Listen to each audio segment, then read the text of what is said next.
Hi, it's Jonathan. What I want to do today is expand upon some concepts that I've put out there for people so that there's a little bit better of an understanding behind what I'm trying to relay to you. Number one question: why am I drawing upon the teachings of Christ?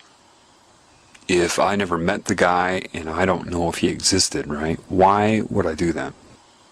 I never did meet him. I don't know, what really happened as far as a detailed, written down history. So why do I pull from it? Why am I talking about him? Based upon what I am learning individually.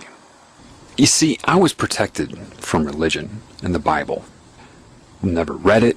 Maybe read the first page of the Old Testament and it disgusted me so much that I put the whole thing down. I've heard catchphrases put out there, throughout the media and whatever Christ was supposedly teaching and all that. But I was protected from it through the synchronicity of reality. Based upon what I am taught in the woods and just in life in general, the more that I'm taught, the more that I'm learning, the more I understand what Christ was saying. I mean, from the ground up. I may say it differently, but I understand it. And I'm not saying that I have a belief system that I understand it, because I know there are a lot of people that are like, yeah, I understand it too. That's not what I mean. I truly understand it. So, one thing I know is that somebody knew. Somebody, at some time, knew what I'm learning better than I know it. And you can only know that when you know it. You see, I don't know if the name is Jesus. My instinct says that's a deity used to possess people. Do you accept Jesus in your heart, and then that's a willing contract because you weren't aware enough to question who Jesus was. See, phonetic symbols have meaning. If his name wasn't Jesus, screw the translation. You're letting Jesus in your heart. A name. Do you understand the significance of that? You're letting a name identifying a personality. I don't care what they conned you into believing. Jesus means this and that. It means the, whatever. Forget that. You're also told the Statue of Liberty means freedom. Anyway, somebody at some time knew. And how do I know this person was connected to creation? Well, from what I'm learning. Somebody knew the correct way to perceive this reality. Somebody knew what it was and how to handle it, how to overcome it. Somebody did. I know the Illuminati didn't come up with a lot of those parables. They couldn't have, because if they could, meaning they had the understanding, the knowledge that builds the foundation reaching the conclusion in these parables, if they knew that, they wouldn't be doing what they're doing right now. Let me say that again. If these people that created religion knew and understood the meaning behind those parables, they would not be doing what they're doing right now. Therefore, I know that somebody knew outside of this control system. What the name was, I don't know. Based upon what I know from Spirit, whoever gave those parables would never be concerned with being anointed or being called the Christ. So, by deduction, based upon what I know, the man existed. I can only infer that they stole the teachings of this man to sell this pagan worship of Satan. What is Satan? Satan's a consciousness. Satan is neither male nor female. It's both. If you watch the movie The Passion of the Christ, Mel Gibson nailed the essence of Satan with Satan's appearance that seemed in a bizarre way neither male nor female, but strangely attractive. That character, the hooded character, very mysterious, very logical, very sensual. In other words, it exhibited both male and female characteristics, and I don't mean like a gay man would. I mean in a very mysterious, sensual, intelligent way. That's what you're dealing with. So it will be male to those who want to perceive it as male, and female to those who want to perceive it as female. It is neither, and it is both. Here's the problem with the Bible. Think of riding a bike. Imagine writing a book about riding a bike. You lay it all out, a really thick book, telling you the nature of the bike and how to ride it, how to balance what the bike is, what you should do, where you can go, how to properly ride a bike. And you give this to people, and they've never ridden a bike, but you make them memorize the book, forwards and backwards. There's thousands of pages in the book about riding a bike, and they all memorize it real well. Imagine also in this book that the people who wrote it did not want you to ride a bike. So because they don't want you to ride the bike, they have to be the authors of a book on how to ride it. Does that make sense? I mean, logically, that would be the strategy, would it not? If you want to control people and keep them from being able to ride a bike, then you have to be the one in charge of all the information about the bike and all the instructions on how to ride it. So what you're going to do is you're going to mess it up. Imagine adding things in like to properly ride the bike, you have to make sure that you lean all the way to the left. And remember, you're not good enough to ride the bike. You don't really deserve to ride the bike. And the bike is angry with you, and you're going to have to beg the bike for mercy, and the odds that you're going to be able to do it successfully are almost nil. But memorize the book anyway.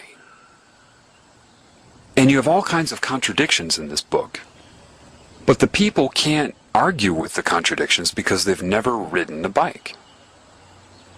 And then say somebody comes along who's ridden a bike.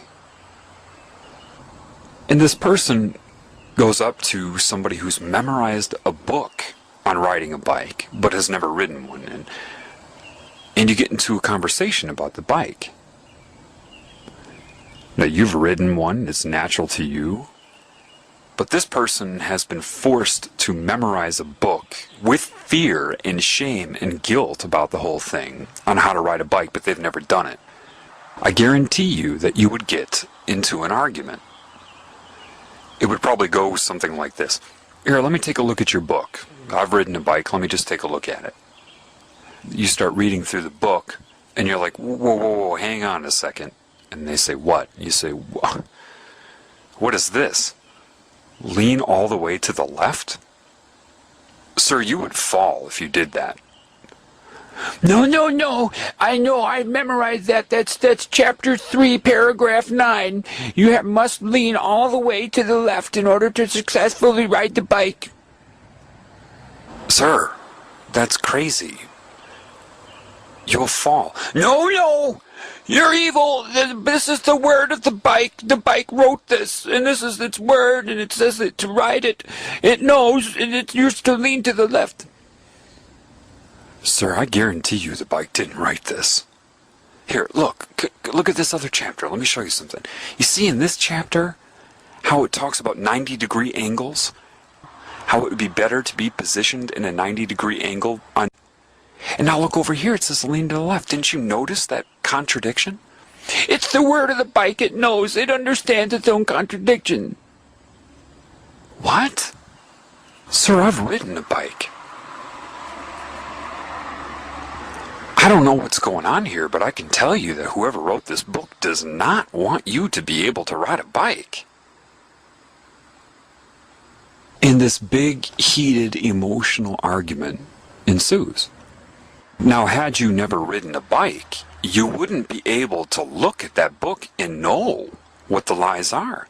It would be impossible for you to tell. So you say to the person, hey, look, here's a bike over here. You see?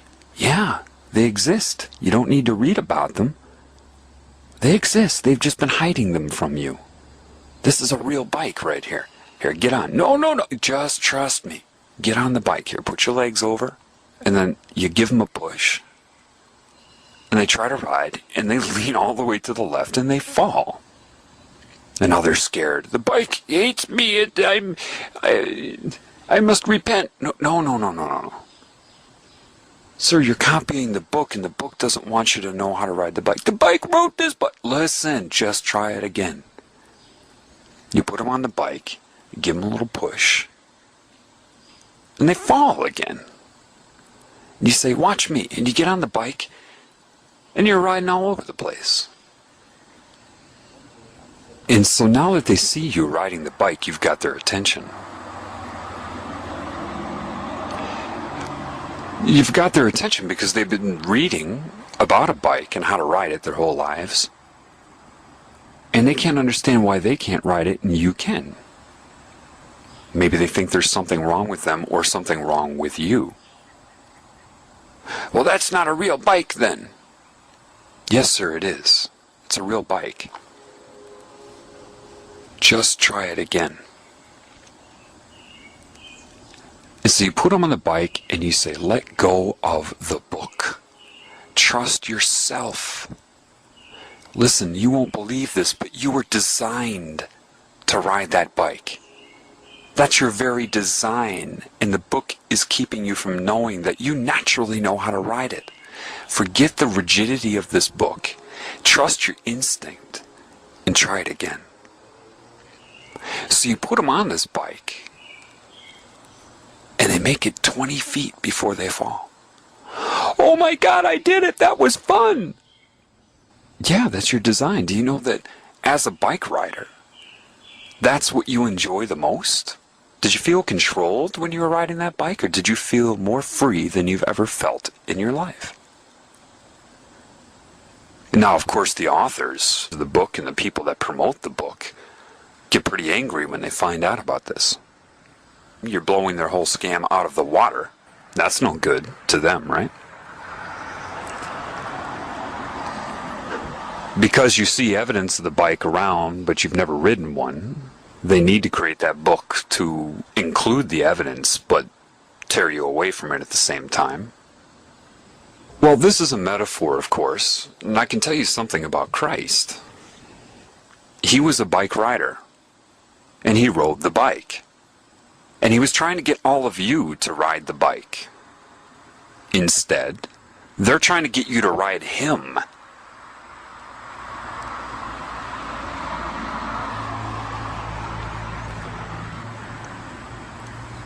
Understand my meaning. He was a bike rider, trying to get everybody else who were naturally bike riders to ride the bike. And now they're trying to get you to ride him. Let me ask you something. Did Christ feel like he needed to wear a specific outfit in order to be credible? Oh, that's right. No, he didn't.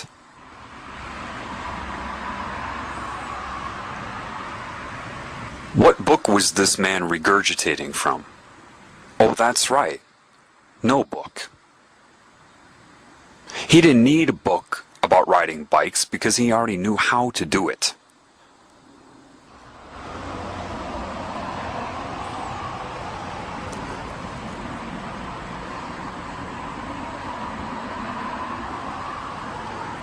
They're giving it a name and a procedure and a ritual called Christianity. What name did he give it? Oh, that's right. No name. You see, in the Bible they even tell you, watch out for people who give long, extended sermons for praise and their outer persona. It's right in there.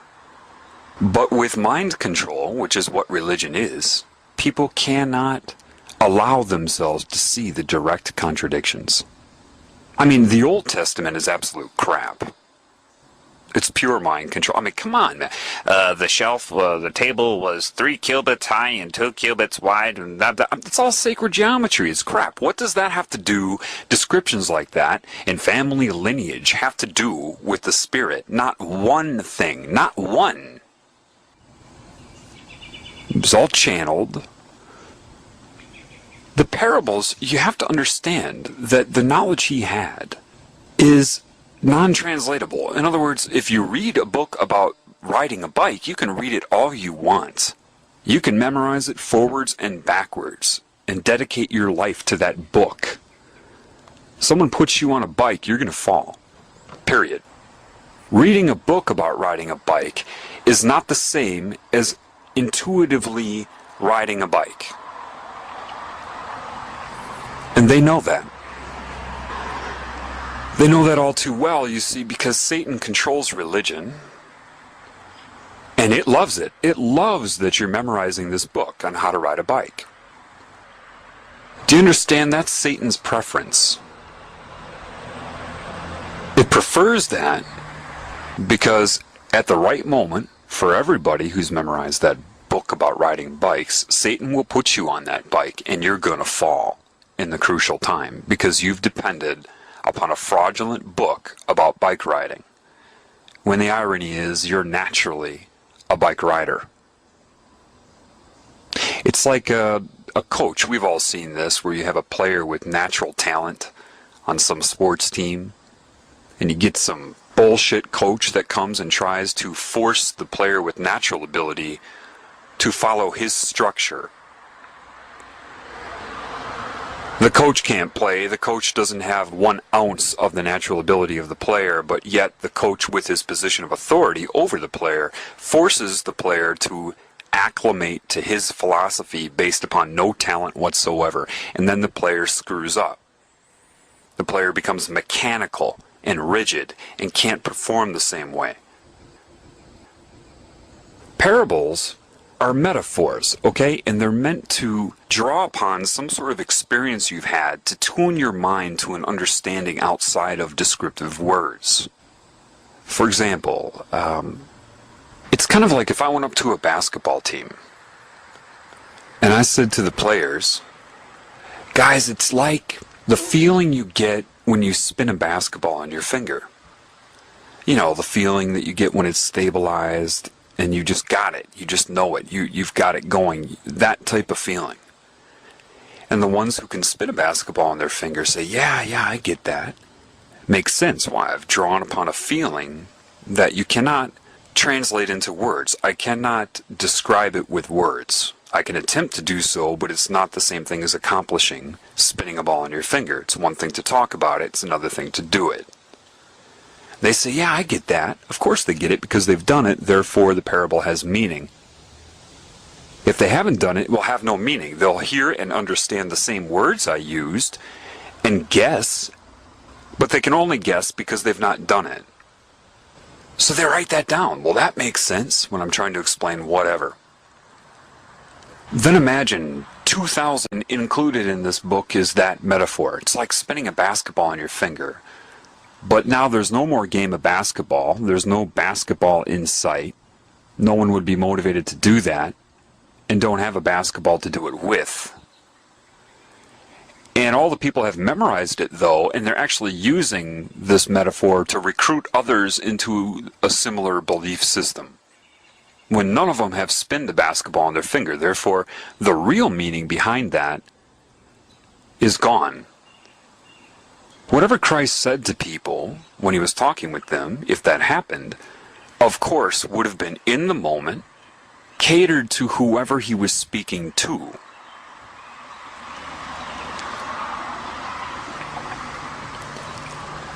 In addition, he was able to shape what he said. Remember, the people, if they did write it down, and I don't know how he could talk that fast and have them write it down, but nevertheless, they would take Cliff's notes, you know what I mean? They would have their experience and write it down based upon what he said. But what he said was describing what they were feeling with him.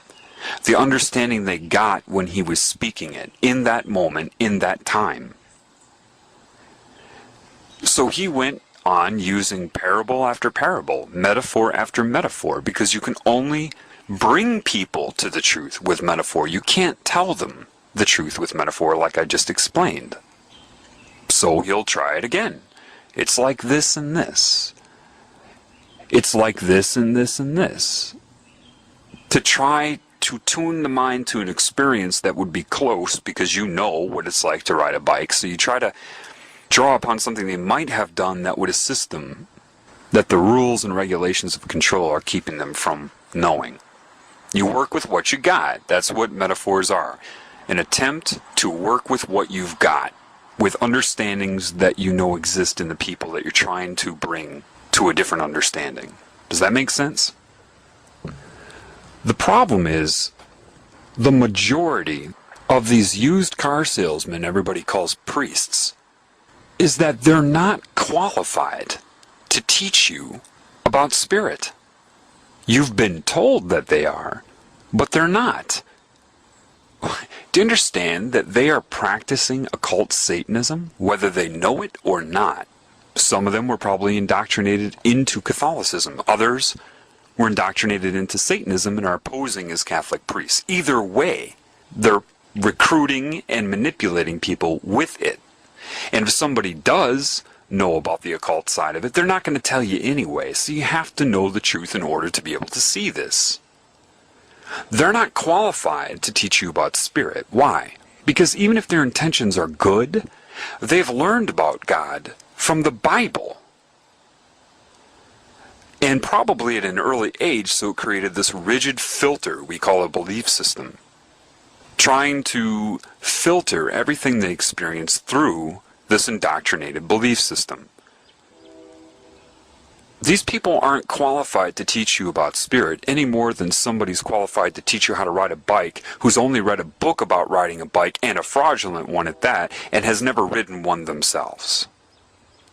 They're not qualified. But because the mind control is so stiff and so strong, and there's so much fear of the unknown attached to it,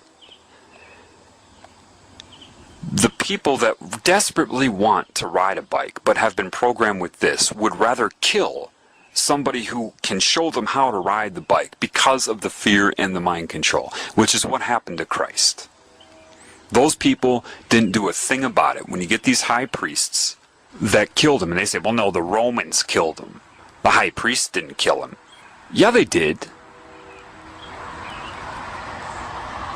What they did with Christ is no different than what they did with Lee Harvey Oswald. The Romans were the fall guys. They used manipulation and political pressure and sorcery of the mob mentality, fascism existing back then, to put pressure on the Romans to carry out their dirty work. That's what happened. And they can argue it all they want. It's what they do. That's why they argue. That's all they can do, is argue. And eventually they can't answer these questions anymore, so they just talk over you. Or, I love this one, you're crazy, you need some therapy. Generally, the people that run the world will come off as the nice ones. Everything they'll say about their group is always going to be, of course, nice, and anybody who says anything against their group is, of course, insane. The implication is they're insane, and the group will always be nice about it. You know, I care about you. You seem to be having some mental problems. You might benefit from some therapy. And you create this fraudulent pseudoscience they called psychology, and you indoctrinate the public into its credibility so that you can draw upon it whenever you are discovered. Because your control is outside of their ability to perceive, it works beautifully. You witness this all the time, whether you know it or not. I get a kick out of people thinking the Antichrist is going to be some sort of person with a title.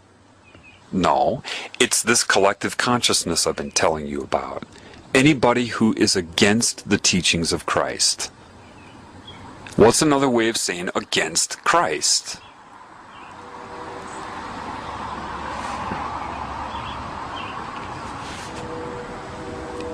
Antichrist. So, if you know anybody that's even publicly against, does not adhere to, or denies the teachings, not the man, the teachings, they are the Antichrist. The rise of the Antichrist, if I said the Asian flu is on the rise, I'm not talking about one individual virus, I'm talking about the collective strain, including all of the viruses in that strain. Do you understand that?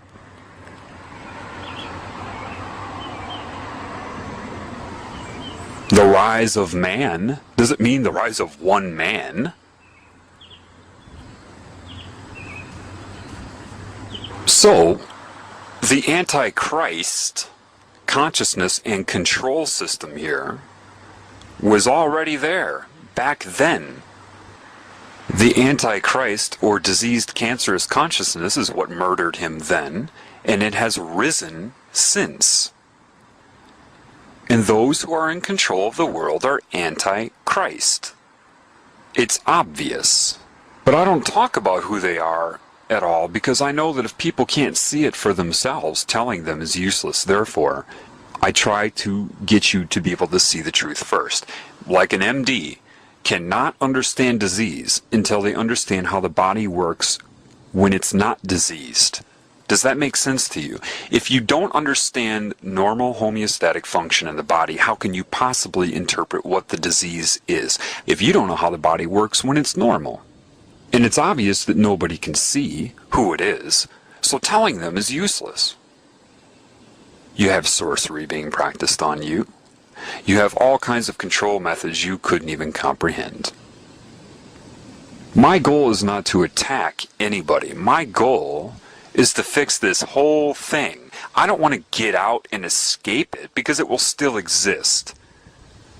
And believe me, if I'm being shown what's going on, that means something larger isn't happy with this situation either. So, it's not going anywhere. Look, if you want to know the nature of a priest, just ask him 3 questions. Go up to a priest and say, real innocently, just go up to the Catholic priest with his black and white, the dark side of the yin-yang, right? Black and white uniform. Or his robe as he's burning incense. All of these things you're warned about in the Bible. However, mind control works, doesn't it? No Christian is able to put 2 and 2 together. Forget about whether they thought of doing it. Control. They will be unable to see the contradiction because of the fear. This is God's word.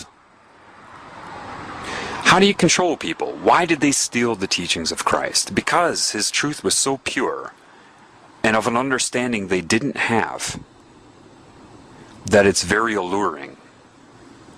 So they had to take his teachings. But imagine this. Say you have 10 statements supposedly by Christ. Okay, make the first 7 authentic. And then add 3 more to corrupt it and slip in a rule here and there. Some sort of rule about society and you that he didn't say.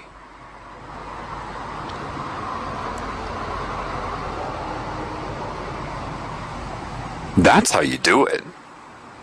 And that's what they have done.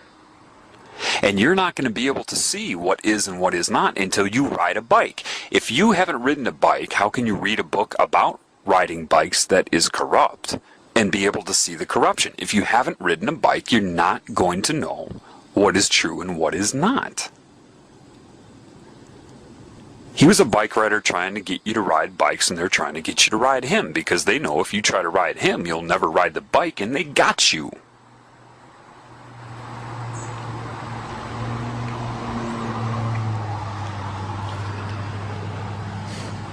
Why do you think he said, "You'll be forgiven if you deny me"?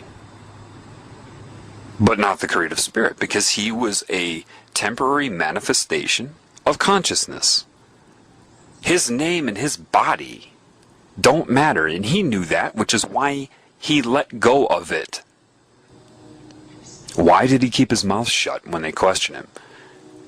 A, they didn't want to know the truth, and B, they weren't going to give him 2 weeks to try to lead him to the truth.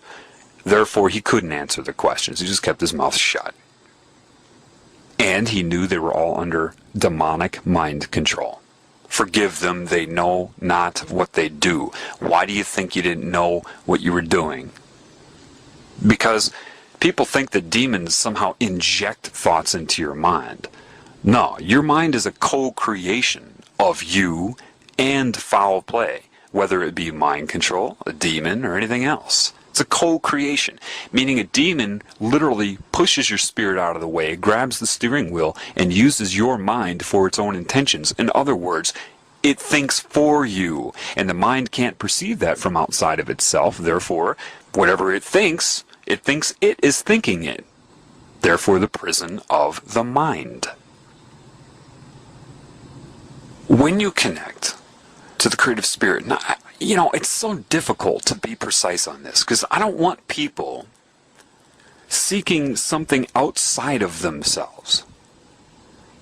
The way the creative spirit will interface with you will be with your spirit, which is it, a derivative of it. And then it will rise from within to command your mind. It will never speak directly to your ego.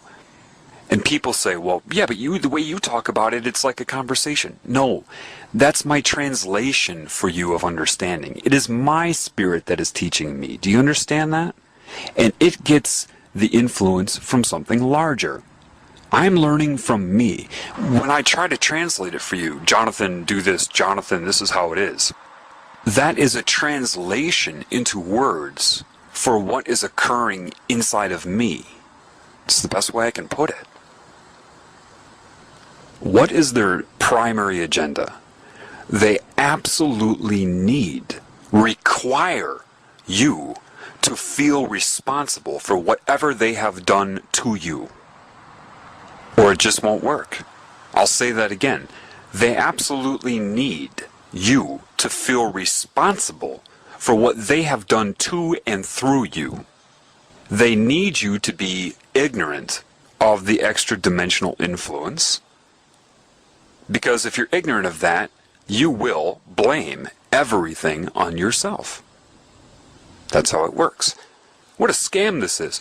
Create the soul, right? Put you in there, put you in an energy body, and put you in a body.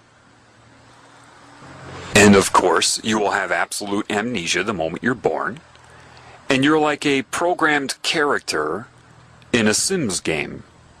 And you develop your character with each new day. And they control the character. What they do is make you default the best they can. Make you defy what you normally would do. And the energy body, which is where your mind is, you see, your mind isn't in your brain. Your brain's a conjugate to your mind. It is just a receiver to it. It is larger than your brain accesses. Imagine if you have 500 points of consciousness in your mind, and your brain is tuned to access 240 or something like that. Then it's a filter. Do you understand that? It's a filter. It's blinders. And so when you die, they come to you and create an illusion, a reality as real as the one you experience right now, and try to slam you quick. They'll come to you in whatever way they need to, based upon assessment of your mind. Your mind will be like a hard drive on a computer.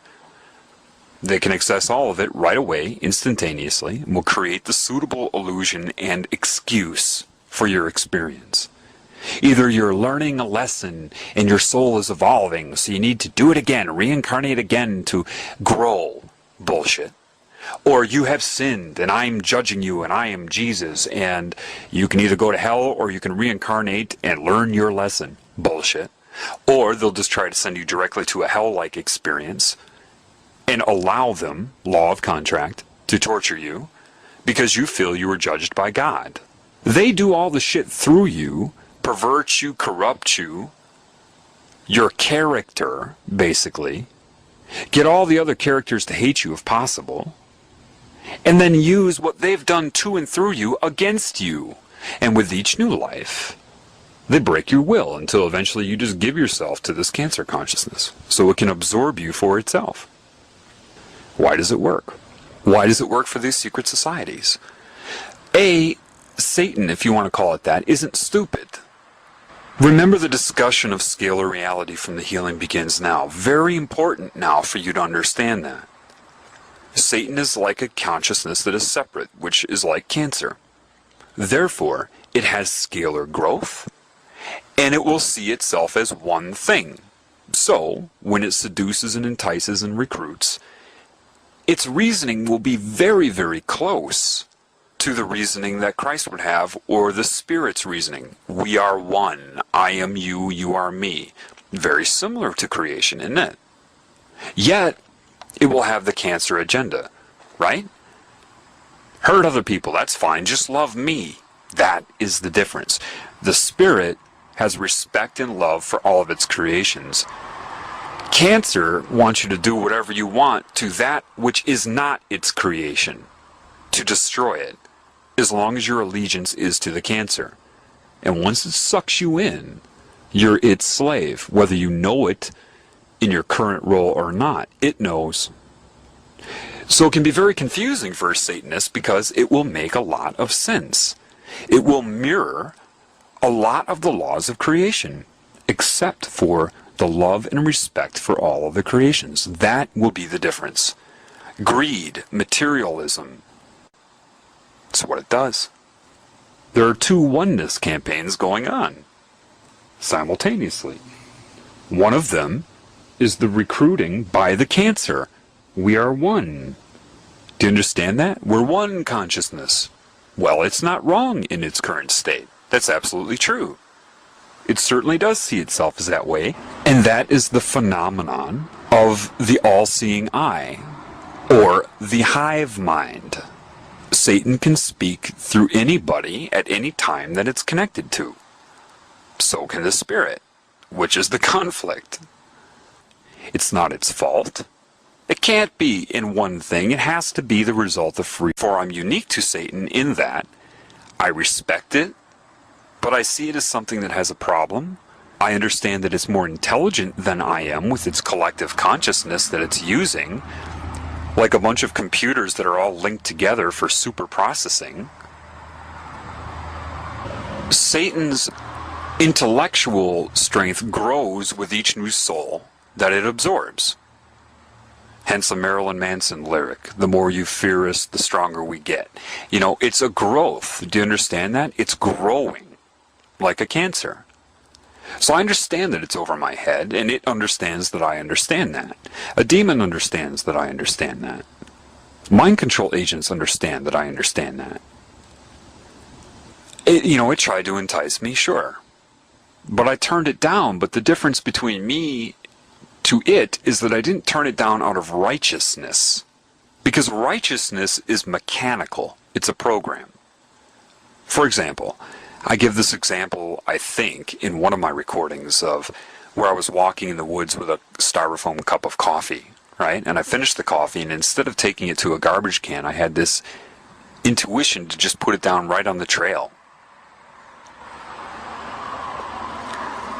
Now, 99.9% of humans with their mechanical mind would look at that. If they saw me do that, they would have their opinion based upon mechanical storage of what they believe to be the correct rules. Oh, he's littering. Or, oh, look at him, he didn't give a shit. Whatever their opinion is, but they won't understand what I was doing. Being connected to the Spirit and life, I had an understanding in that moment that by putting that coffee cup down, somebody's going to come by and they're going to pick it up. And when they do so, they're going to feel like they're contributing, and it's going to raise the Spirit in them. Therefore, their vitality. Well, it turns out I met the person who picked up that cup a couple days later by bringing this up synchronously, and she was a Rosicrucian that I've sat in the woods and talked to for long periods of time, because she's very rigid in her programming as well. Do you understand that Satanists get the same programming that Christians do? It's just a different programming. Satan either wants you to give yourself to it or sell yourself to it. It doesn't care what your experience is and your illusion. Oh, sure, you want 7 years, anything you want in your dream? Sure, okay. You could do that anyway, but you don't know that, so yeah, sign right here. Yeah. Or accept its judgment as God. The Spirit will not judge you. It knows that you can't work without its guidance. Your design is to do that. Therefore, If you're disconnected, it knows you're not going to work correctly. Therefore, you must assess this world with truth. You must dismantle your belief systems, or be as a child, meaning pre-programming.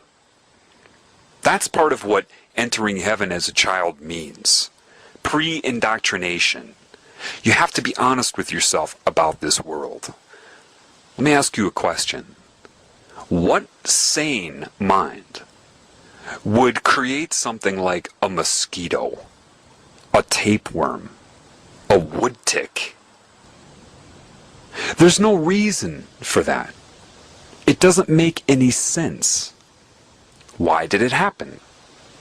This is a world of both true creation, manifestation out of love, and miscreation, both created by a mind. But if the mind is not commanded by spirit and or love, the larger picture, then it's just math, because the mind is math. And if it doesn't have the correct guidance, then it's only mathematical probability. Do you understand that? Meaning you could take a knife and cut your hand off right now, but you're not doing that, are you?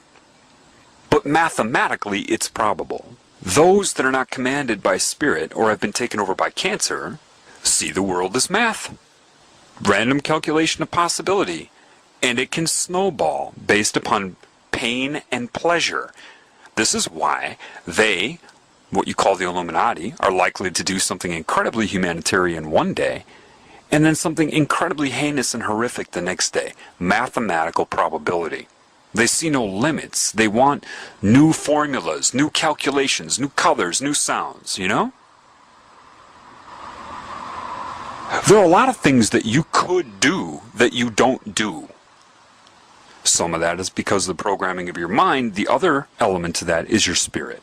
Technically, you shouldn't have to teach a child not to kill. It wouldn't be in their instinct to want to do that because of the guidance of spirit. The spirit is very strong in a child.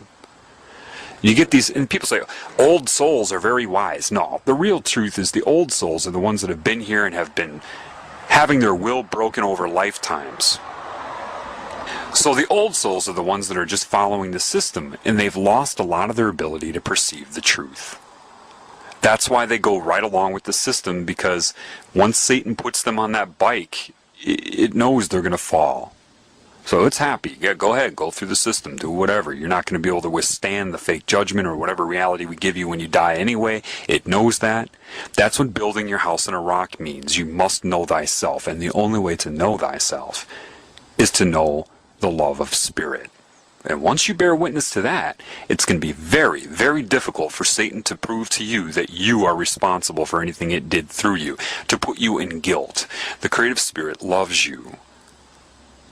So, every time someone connected to spirit or guided by spirit in a moment lets somebody feel that, which has happened to me a lot, Satan goes to work on them as soon as that interaction is over.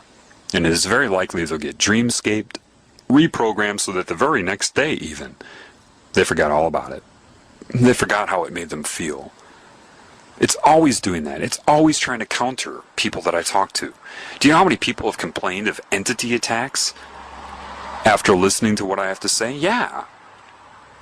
All I can tell you is that don't worry so much about that, because that's proof that you're doing something right.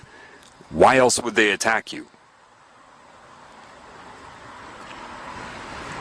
It's mathematical probability, miscreation.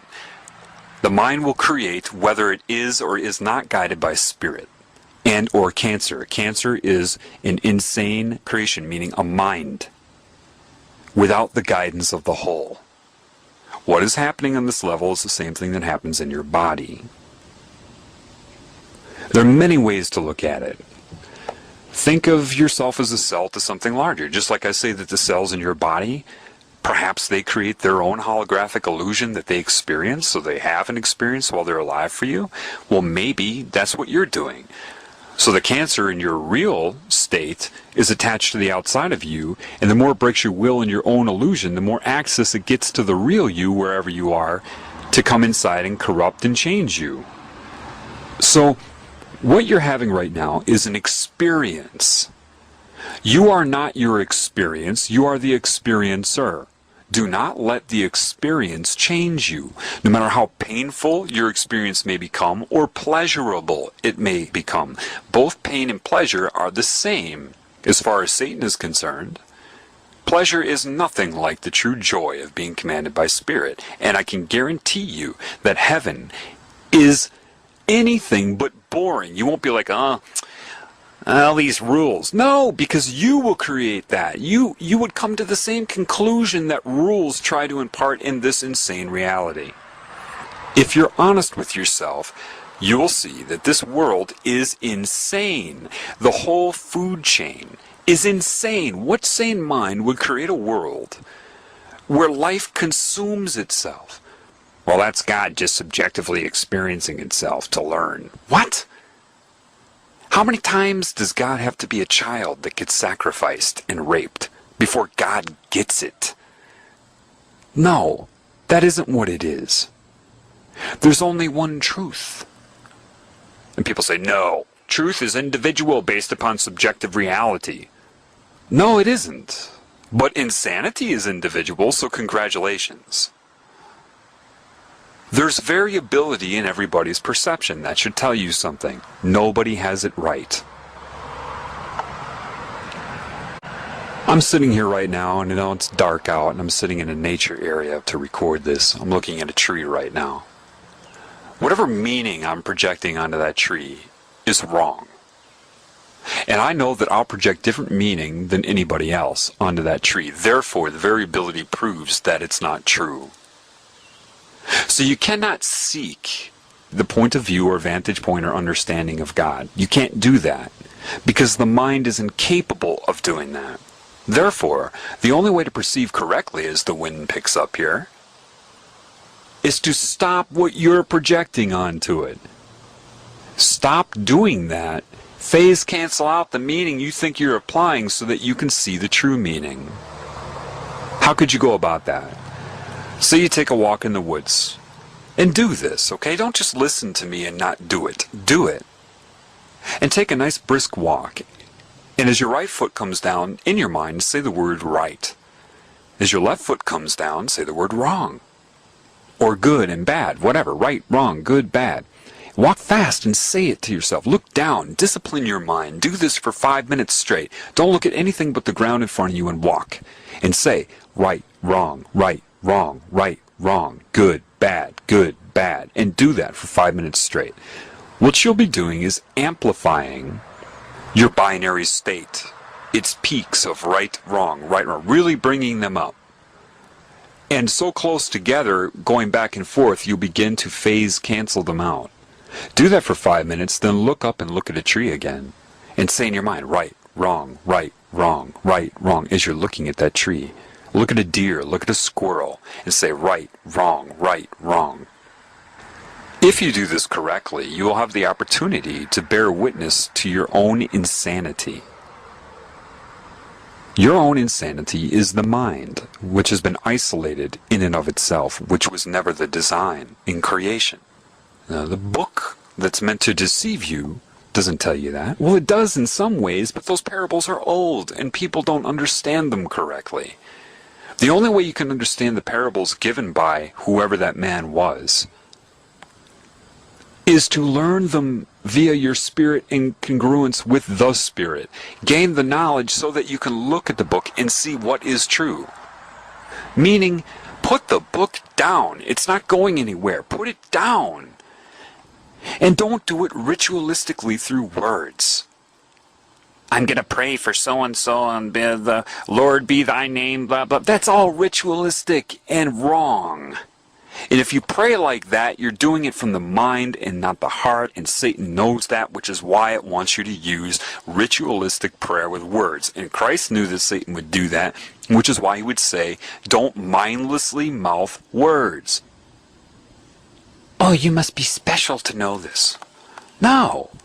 Anybody can know this. You just have to drop your fear and ask for it. Intend for it. And you have to let go of whatever you think you believe in order to know the truth. If you're not willing to do that, then you can't know Spirit. Because this is an insane world of miscreation and creation. It makes no sense. So if you take the walk and do that, it's not that you can seek the meaning, and the meaning you project is wrong as well. Therefore, you have to stop the meaning you're projecting so that the real meaning can be revealed to you. And there is only one meaning when you see that: love. Equal appreciation, love, and adoration for everything. And that's what Satan doesn't want you to know. That's what demons don't want you to know. They want you concerned about the future. You know, they want you to sit there and brainstorm and not be in the now. And they're strategizing against this because they know this knowledge is going to get out. That's why you would see the movie Love Guru with Mike Myers, right? Comedy is the #1 vector for mind control because it puts you in a pleasurable state and you're focused on the joke, and therefore they can slip in so many messages and you'll associate their messages with pleasure. They make fun of the idea of being here and now with comedy. Every truth that is true in that movie, they make fun of it as if it's corny and stupid, and that's the whole intent of that movie. You see it as comedy. Expression of a comedian to get some laughs, because you don't know how over your head these movie producers are and what is controlling them. If you want to call it Satan, Semiramis, whatever, ISIS, the serpent, it doesn't matter. And it recruits them and tells them how much it loves them. Do you understand that evil is going to come in the name of love? You think it's stupid? It's going to come in the name of hate? No. The #1 thing that evil will push on you is love and how much it loves you. Just like the guy trying to get sex in a bar, telling the girl how much he loves her and how he'll respect her in the morning. A lot of girls can relate to what I just said because that metaphor has meaning for them. You know, I feel so bad for Satanists in the sense that they're being so duped. Do you realize that a lot of the truth that is used about creation, life, the elements of reality, a lot of that used to solicit them into that religion is also the teachings of Christ? How ironic that they draw upon the teachings of Christ to turn those against Christ by, once again, taking credit for the teachings of that person or anybody else that was connected to spirit. Lilith, right? All the different names for the serpent. Fine, let's call it Lilith. Just love me. Do whatever you want, just love me. And I'll love you back. There's a difference between using psychic manipulation to enhance your feeling of pleasure, the tingly sensation that it uses, that Satan uses, and true love. And the irony is this. A lot of these people that are worshiping Satan with whatever name they choose, with whatever form Satan is using to seduce them, when they feel love, that's the love of God. But because you can't discern that with all of this confusion here, Satan just takes credit for that. Yes, that was my love. It reminds me of, the movie Coming to America, where that Soul Glow guy, the guy that was on ER for a while, that played Soul Glow. Eddie Murphy makes this huge donation to her cause. She didn't know who did it, so she just assumed it was her rich boyfriend. And she just thanked him. Somebody put a large amount of money in the donation box. Assumed it was him, and he said, he took credit for it. You think that Satan wouldn't do that? Another movie, Fast Times at Ridgemont High, when Brad Hamilton takes the flowers that he didn't buy and gave them to his girlfriend, saying that he did it. How many people do you know take credit for things that they didn't do? People that plagiarize do it all of the time. They don't give credit to whoever they learned it from. They just say it like it's their own idea. There's There's an excellent scene in Good Will Hunting I think I'll put in right now to demonstrate the insanity of plagiarism. Oh, hello. Oh, hello. Hi, how are you? Fine. So do you ladies, How often? do I come here? I come here a bit. I'm here, from time to time. Do you go to school here? Yeah. Yeah. Let's see. So I think I had a class with you. Oh, yeah? What class? History. Maybe. Yes, I think that's what it was. You don't necessarily might not remember me. I like it here. It doesn't mean because I go here I'm a genius. I am very smart. Hey, how's it going? How are you? Good, how you doing? You want I don't history? Yeah. just history? It must have been a survey course then, huh? Yeah, it was. It was surveys. Right. You should check it out. It's a good course. It's going to be a good class. How'd you like that course? Frankly, I found the class, rather elementary. Elementary. I don't doubt that it was. Yeah. I remember that class. It was just between recess and lunch. Clark, why don't you go away? Why don't you relax? Why just go away? I'm just having fun with my new friend, that's all. But you gonna have a problem? No, I don't understand. no. There's no problem here. I was just hoping you might give me some insight into the evolution of the market economy in the southern colonies.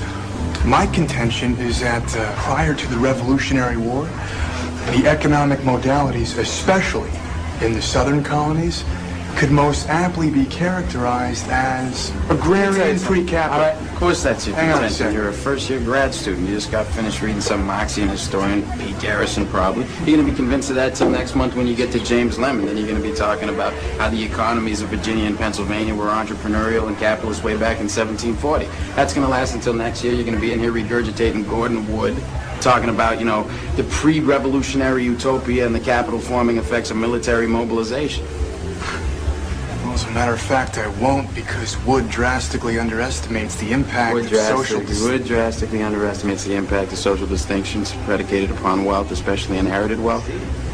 You got that from Vickers. Work in Essex County, page 98, right? Yeah, I read that too. Were you going to plagiarize the whole thing for us? Do you have any thoughts of your own on this matter? But is that your thing? You come into a bar, you read some obscure passage, and then pretend you pawn it off as your own idea just to impress some girls, embarrass my friend? See, the sad thing about a guy like you is in 50 years, you're going to start doing some thinking on your own, and you're going to come up with the fact that there are two certainties in life. One, don't do that. And two, you dropped 150 grand on a fucking education you could have got for $1.50 in late charges at the public library. Yeah, but I will have a degree. And you'll be serving my kids fries at a drive-thru on our way to a skiing trip. Yeah, maybe. Yeah, but at least I won't be unoriginal. Basically, Satan plagiarizes the spirit. To recruit, to entice, to seduce, it plagiarizes the spirit, the creator. So anyway, all its symbols are everywhere. The color blue, the color purple, butterflies. Butterflies are a huge symbol of Satan, the transformation from what you are into what it wants you to be. So it's subconsciously putting that image of metamorphosis out there. Understand that. That's why butterflies are very much associated with porn stars. Catholicism is pure Satanism. The problem is you shouldn't need to be told that. You should be able to see that. Priests that come out and need their audience and admiration in their temple. Why does God need a temple, a building? What? It means nothing. But they get off on that because everybody gives the priest their love. I gotta be nice to a priest so I get into heaven. They don't give anything back. They just absorb the love, which is what a lot of spiritual, quote, gurus do. They absorb your energy through admiration. That's what they're doing. So the best advice I can give to you is overcome your reality. That doesn't mean numb yourself to this world. It doesn't mean don't appreciate it. To be you, you're going to have to be able to appreciate everything. If you see something that doesn't make sense, rather than getting angry at it, look at it the way a doctor would look at a patient. See it for what it is, an accident, a problem. Understand it. The idea that animals need to consume each other and other life here is ridiculous. That's why people that try to do everything right here cannot. But they're conned into thinking this is normal here. You're told right off the bat you're on Earth. How do you know? Why? Because other humans tell you that? They've told you that's where you are, that this is life, the food chain is normal, biology says so. How do you know that? You're trusting everything you've been told. If your instinct, which is valid, tells you that doesn't make sense, you're right. Satan controls all of academia, all of the media, all of the money, everything you're told. And a total defense against that is getting you to hate Satan. Satan loves that. Why would Satan love that? Because you're giving it energy. And hate is not of your true nature. Therefore, if it gets you doing that, then you give it energy. An example of someone doing that would be Andy Kaufman, that comedian.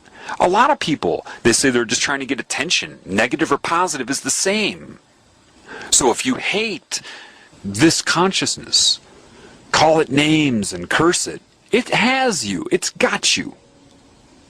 Know thyself and be thyself. Do not be where you are. Be what you are, regardless of where you are. And the only way you'll know what you are is reconnecting to what you are. Which means you're going to have to dismantle the ego somewhat. Not the mind, just the ego. Meaning, what's the proof that a mind is useful here? Well, to make the decisions, to navigate through the illusion. The fears of the mind, but spirit overrides that. If you go into your backyard and walk up to a little bird's nest and say that bird has little babies in it, you being 80 times the size of the bird, try it. Try it. Walk up to the bird's nest. That little bird, 1/80th of your size, will stand up to you. Home of the brave, it'll stand up to you. And more times than not, the human will run, cover their head, and be freaked out. Look how freaked out people get by a little bee. Because see, to protect the babies, it has a natural understanding of the intrinsic value of their lives and its life. But if there were no babies in that nest, the bird would fly. It would flee, proving it was able to make a mental decision. So Satan will try to get you to abandon the mind altogether. Why? Because there is truth in the fraudulent nature of your ego. So it knows that truth will come out, so it has to amplify that and exaggerate it beyond usefulness. Get rid of the whole mind. Become a robot. Or I love this one, the spirituality of love in the form of dissociation, bliss. Don't talk to me so firmly. You're putting me on a negative vibration. What? What if you had a kid that was walking towards a busy street?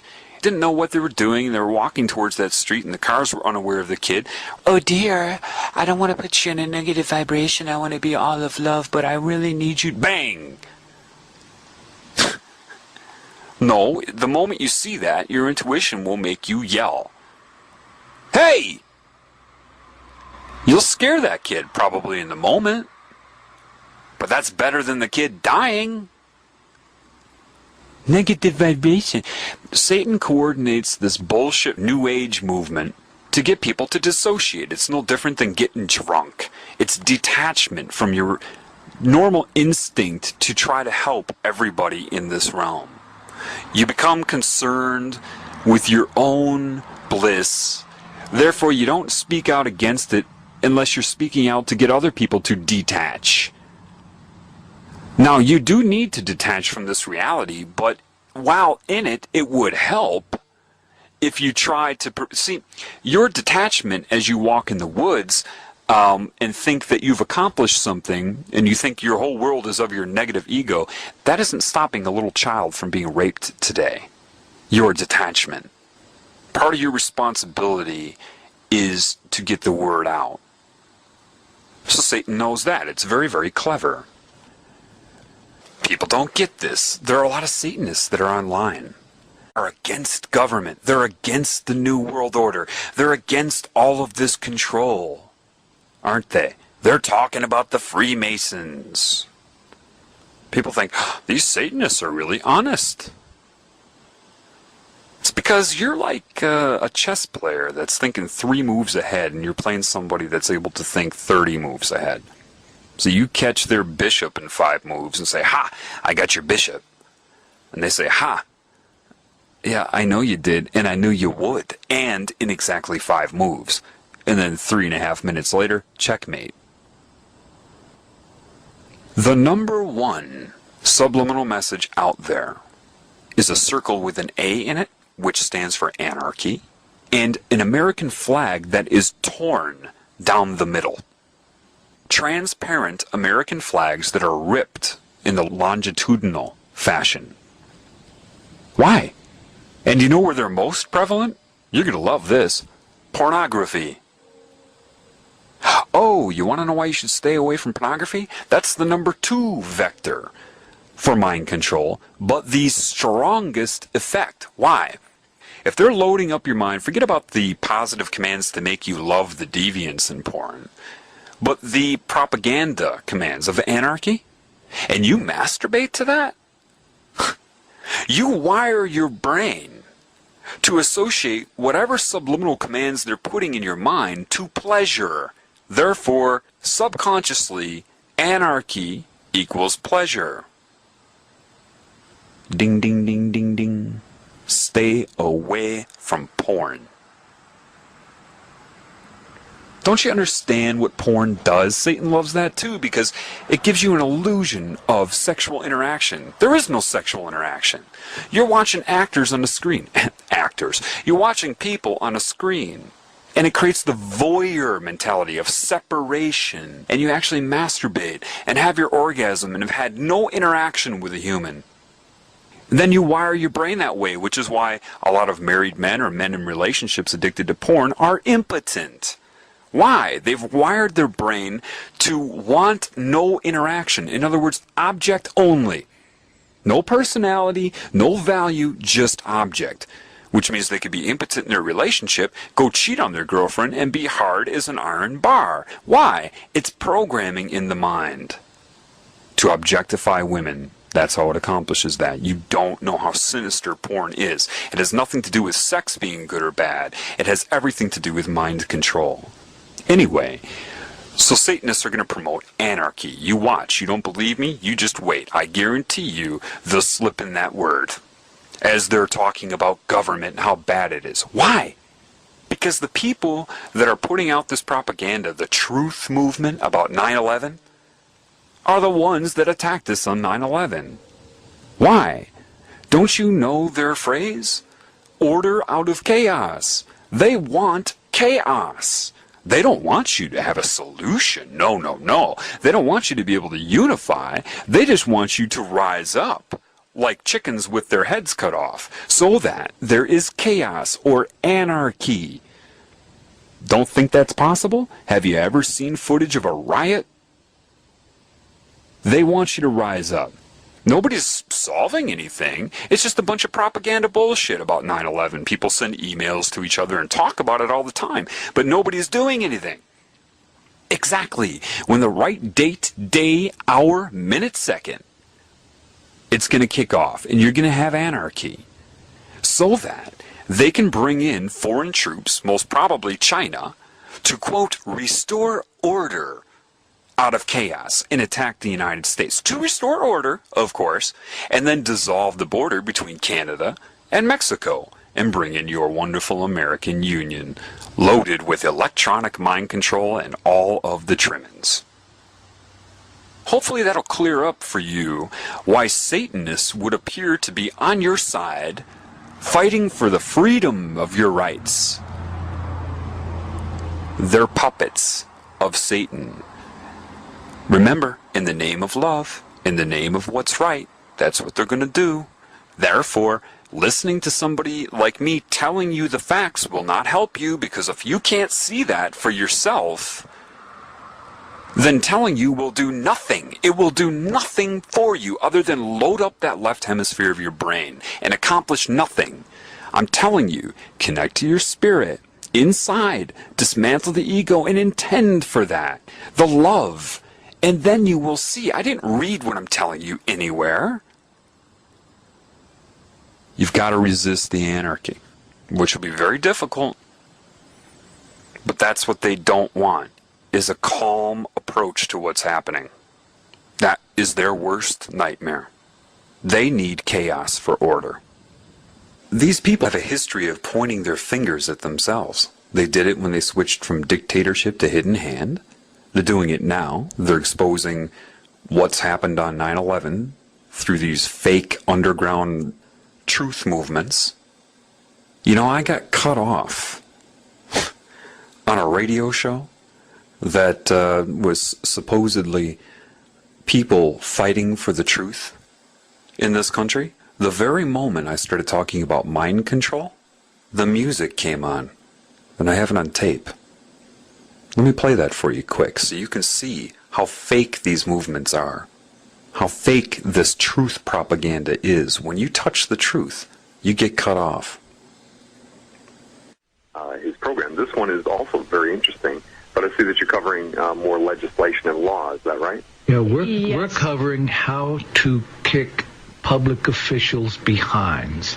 What we do is we file criminal charges against public officials who violate law. We're trying to reclaim our court system because everything that they do is unconstitutional, in violation of due process, and illegal. Our courts are completely out of control, and defense attorneys and other attorneys will not keep judges in line because judges will ruin their careers. So it's up to us, the citizens, to know the law and to take to task judges and prosecutors and individuals in the court system. That's what we do. We're out to reclaim our courts. What we do is the takedown strategy.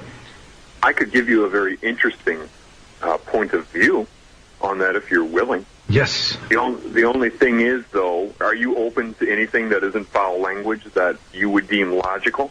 Yes. Or sincere in its nature, no matter where it takes you in as far as information?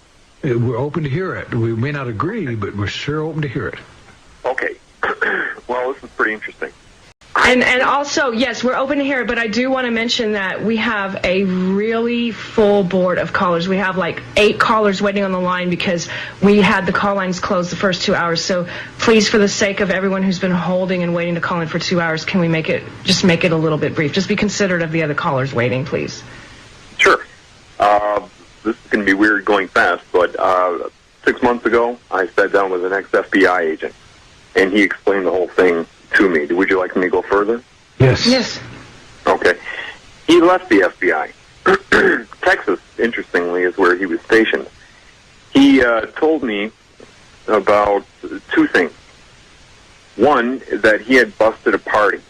That he and a team of people, and this isn't a video I watched or some book I read. This is a gentleman looking me right in the eyes. Mm-hmm.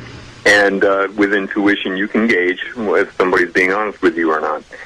And there was extreme criminal activity involving sexual practices going on at this party. And he tried to go forward with an investigation. It was pulled. Mm. He transferred to customs on the East Coast and found out that it was our government bringing in cocaine. And it was at that point that he left the FBI. Mm. He himself told me to not do anything, to not look into it. He has contacts in the mafia and told me how they described it to him. He said, you're talking about the judicial system. And the mafia people would say to him, and I'm going as fast as I can, how do you think these judges get elected? He said, well, right. How do you think they get into office? We own you. And that's pretty weird to have an ex-FBI agent tell you that. But that's what we're dealing with. You're dealing with organized crime. Absolutely. Okay. And so it is a messed up maritime system. You understand that.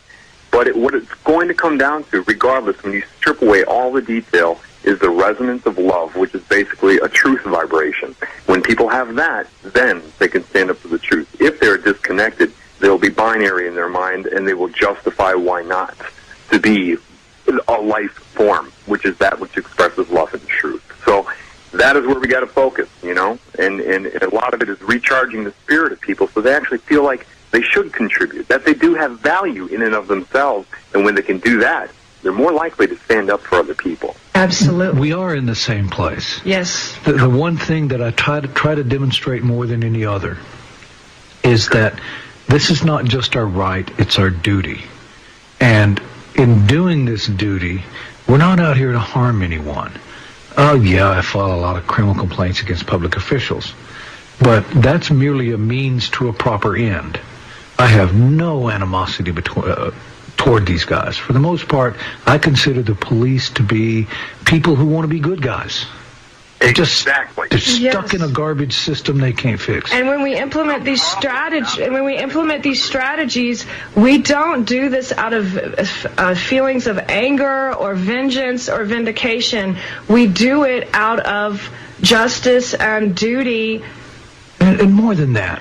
And trying to make things fair for people. I'm going to file about 100 criminal complaints because of one arrest. I'm going to file against public officials who have no idea what they did wrong. And I'm going to charge them with following policy. And the reason being is I want to give them plausible deniability. I want them to be able to go to their boss and say, hey, Bubba, why am I getting in trouble for doing what you told me to do? Well, this is my purpose. It's not to get them in trouble. Can I add something to that? Sure. I think that, you know, with today's technology, it is quite possible to administer what's called rapid belief modification via mind control. Now, that can be used detrimentally, but when we come to a situation like this, the primary problem is the human inability to move on, to forgive. And that is what this group, this elite group, is also considering, is that if these things come out, can we forgive? Well, now we're in a situation where if somebody wants to point their finger at somebody for committing a crime, we can say, okay, well, let's just take you into this room for 2 weeks, and we're going to reprogram. Okay, listen, we need to go to break. We're going to break in 2 seconds. We'll be right back. Anyway, the second thing that's been on my mind, it could very well be that Christianity and a lot of these religions were designed, their very purpose, thinking this many moves ahead, designed to fail. How? Why? Well, if they steal the teachings of Christ and then create this Jesus deity, this Trinity, which isn't what it was, then point their fingers at themselves like they always do, expose the Babylonian symbolism, the satanic symbolism of the religions they created. They could do that in hopes to make you abandon all Christ's teachings as well, do you see? If you don't know that they stole those teachings, then you'll think that they created those teachings. They expose the deity as symbolism, and then everybody will have their big sigh of relief. Oh, we don't have to be good. We don't have to follow any of that. You see, the ultimate last-ditch attempt to discredit Christ. Why? That opens the door for the New World religion of sorcery, or Satanism, for the utopia. It has to be that because there's no way these people doing what they're doing could have given the metaphors that Christ gave to create some symbolic deity. The two wouldn't go hand in hand. So, it really, from what I've been learning, what I've seen, they stole his teachings to draw people into both Christianity and Satanism. Then they're going to point the finger at the symbolism of Christianity and other religions so that people release all of the teachings of Christ, thinking was a fraud, for the final entrapment. It's very important that you stay balanced. Because regardless of what's happening in this reality, you have got to stay you while you speak out about it. All of these things. The primary foundation of what you are is love, and that's what they don't want you to know. And the easiest way to do that is to come in the name of love and slowly tear you away from it, redefine it, to ensnare you in the web. One more thing I want to address for people, which has nothing to do with the topic, but I'll add it to this recording, okay? People are kind of getting tongue-tied and gridlocked trying to approach people about what's going on. Finding it very difficult, as would be predicted, to go up to a stranger and start talking about the New World Order, or even spirit. It is very difficult. So how do you approach people? Well, I've already shown you that. You've got to understand, look, it doesn't matter how fraudulent a person's belief systems are. They're very rigid, regardless. If you try to attack somebody's belief system, even if it has been built off of disinformation, you've got to understand their very personality is built off of the disinformation. So if you attack the disinformation right out of the blue, they're going to feel like their very existence and their personality is under attack. Does that make sense to you? The best way to do this is to show them subliminal messages. It's one thing to do it online, but people can always say, oh, he did that. He put it in there with Adobe Photoshop. It's another thing to do it in person. Now, I recently just took a trip all the way through the South, and I went all over the place. Like in, for example, Nashville, Tennessee, they had this huge mall, and I went in there with the Glamour magazine, November 2007, in hand, and went store to store. So yeah, I'm putting the footwork in. I don't have a lot of money, but I spent my money to do this. Why would I do that?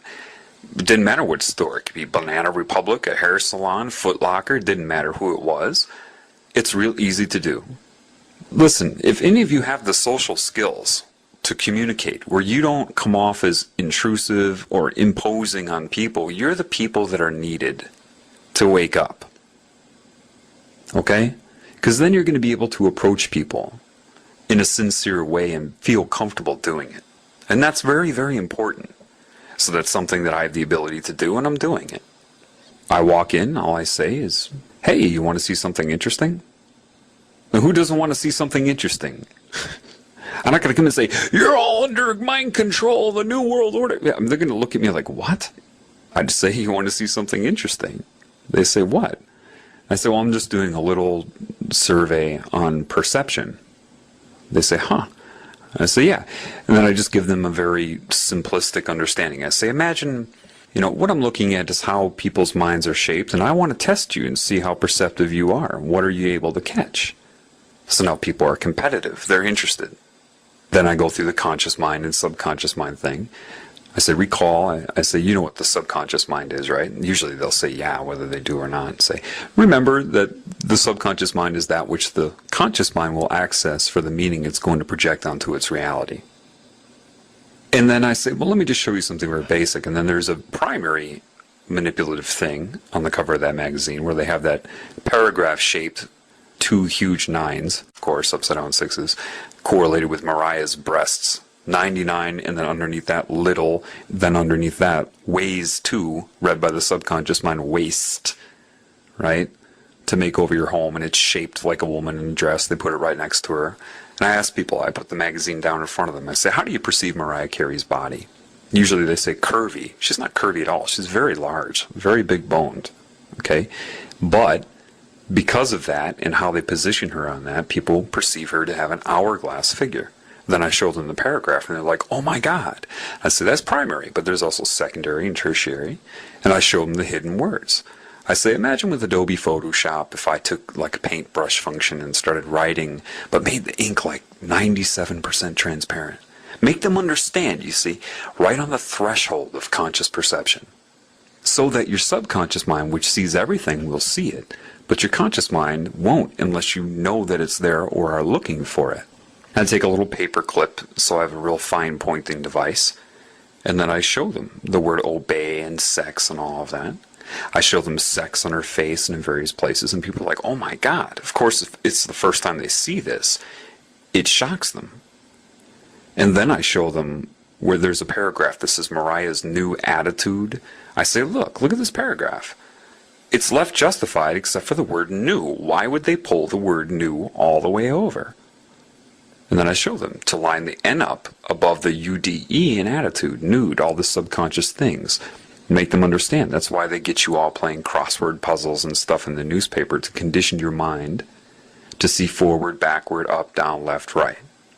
All right, so the subconscious will follow suit.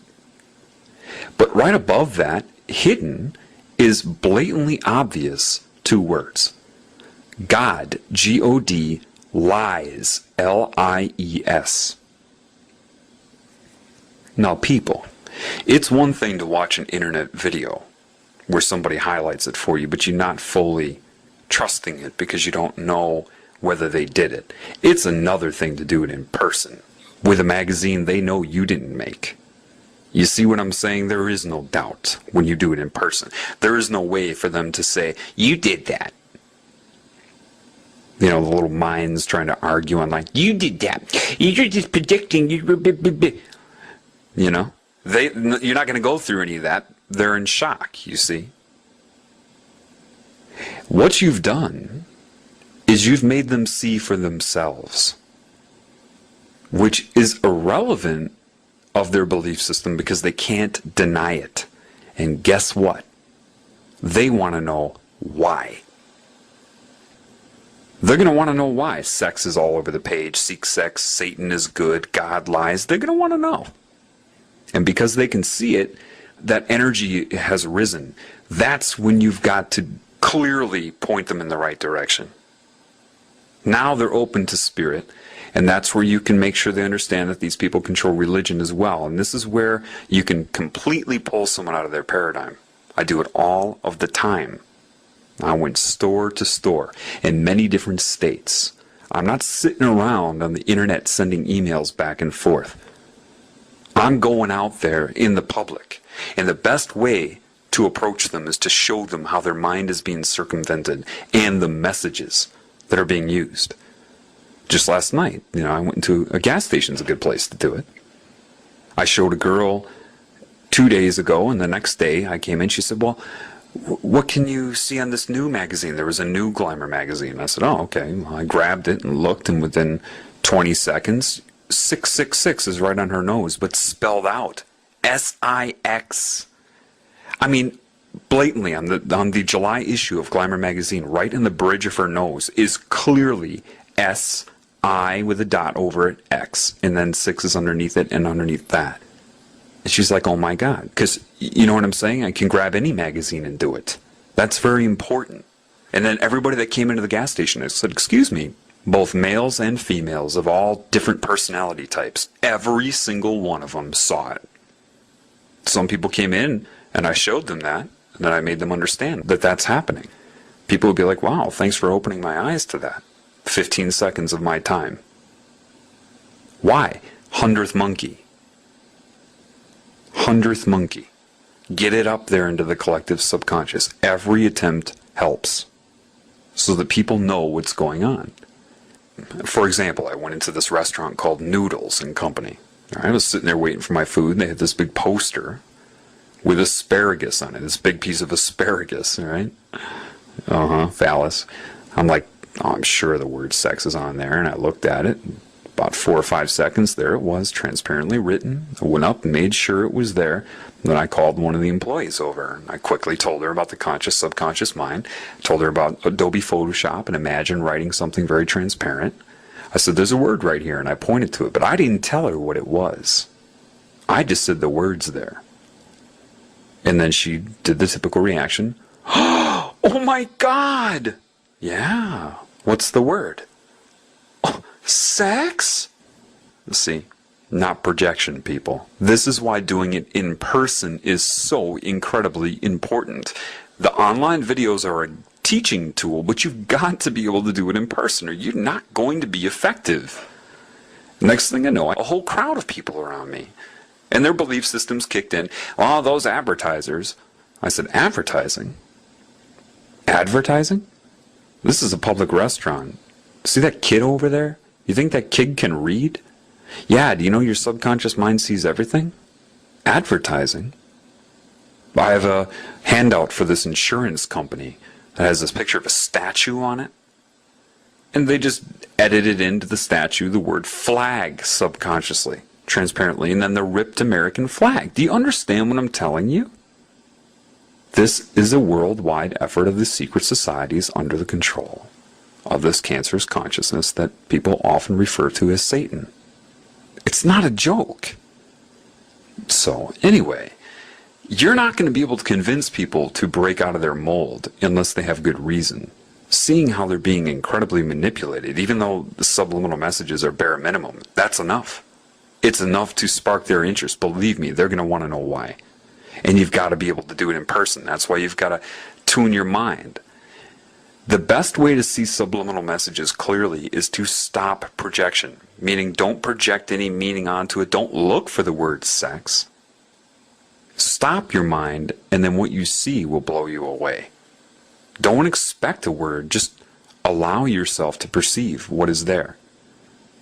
Most people always keep their eyes moving. Imagine, think about it. When you're looking at a painting, you're not looking at one fixed point where the negative image starts to form. So you're always looking around the image, and you're not allowing for secondary and tertiary segregation of signal, of image. Look in one point, blank your mind, and allow patterns to come out. That's how you do it. Once you learn to do it, like playing guitar, you get better at it. So good that you can go into any situation, grab a piece of literature, and within minutes you can find something that you can use to show people and they will see it. And that's very powerful, because they're not going to be like, you did that with Adobe Photo. They can't. Do you understand? They can't. They're not going to argue with it because it's real and it's there. So I just wanted to put that out there. The best way to approach people is in a casual way, and just show them the subliminal messages and let their interest decide. Some people are going to be very blank-minded and they're going to ignore it. Let them go. Other people, when they see that, you don't have to approach them with anything. And please, people, don't direct them to sites about gray aliens and all these. No. Start with knowing thyself. If you don't know yourself, how can you know what's happening around you? It's very important, okay? So anyway, I wanted to throw that out there in some of these concepts. I know, again, it's a lot to take in, but I had to put this out there for you. All right, so that will end this particular upload. Thanks for listening.